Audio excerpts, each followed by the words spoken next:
Hi friends, the story I have for you is called Martin's Big Words, The Life of Dr. Martin Luther King Jr.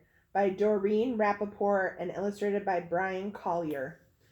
Now we're going to hear about Martin Luther King Jr.'s life and how he fought for justice and equality for all people, specifically African Americans, and how he did that in a peaceful way with his words and his actions, not with violence. He did lots of marches and speeches. So, Martin Luther King Jr., Martin's Big Words. Everywhere in Martin's hometown, he saw the sign, "White Only." His mother said these signs were in all southern cities and towns in the United States. Every time Martin read the words, he felt bad, until he remembered what his mother had told him. You are as good as anyone.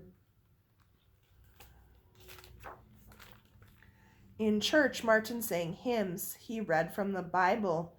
He listened to his father preach. These words made him feel good. When I grow up, I'm going to get big words too.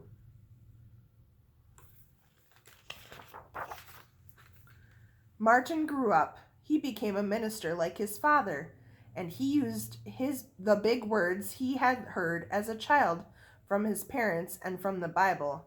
Everyone can be great.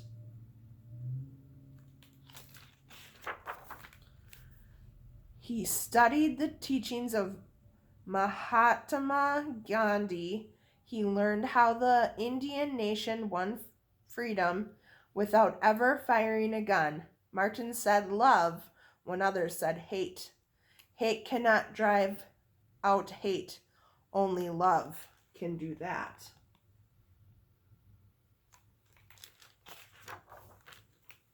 He said together when others said separate. He said peace when others said war. Sooner or later, all the people of the world will have to discover a way to live together.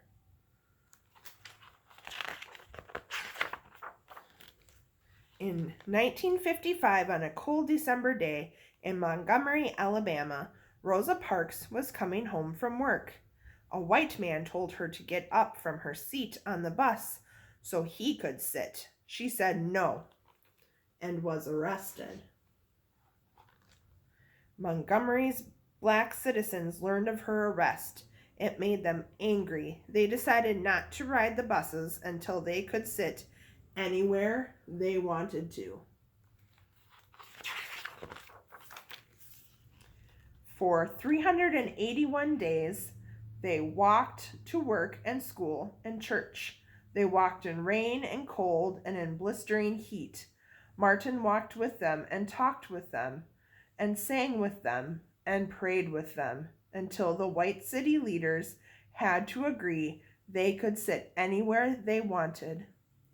When the history books are written, someone will say there lived black people who had the courage to stand up for their rights.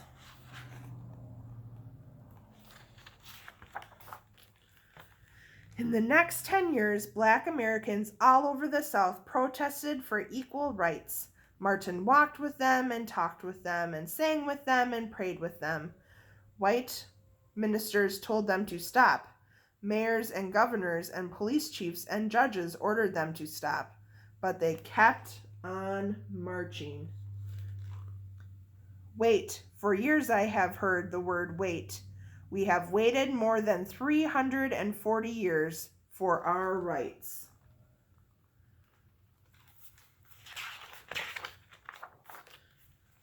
They were jailed and beaten and murdered, but they kept on marching. Some black Americans wanted to fight back with their fists. Martin convinced them not to by reminding them of the power of love. Love is the key to the problems of the world.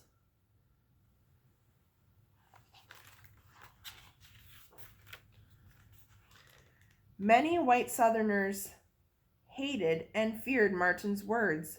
A few threatened to kill him and his family. His house was bombed. His brother's house was bombed, but he refused to stop. Remember, if I am stopped, this movement will not be stopped because God is with this movement.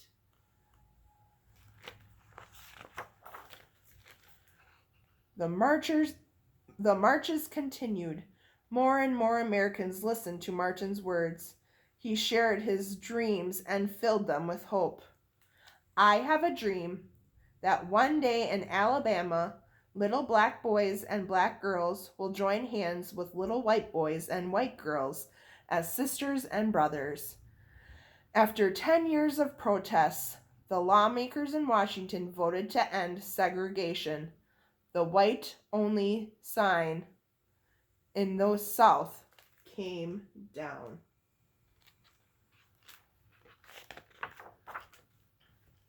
Dr. Martin Luther King Jr. cared about all Americans.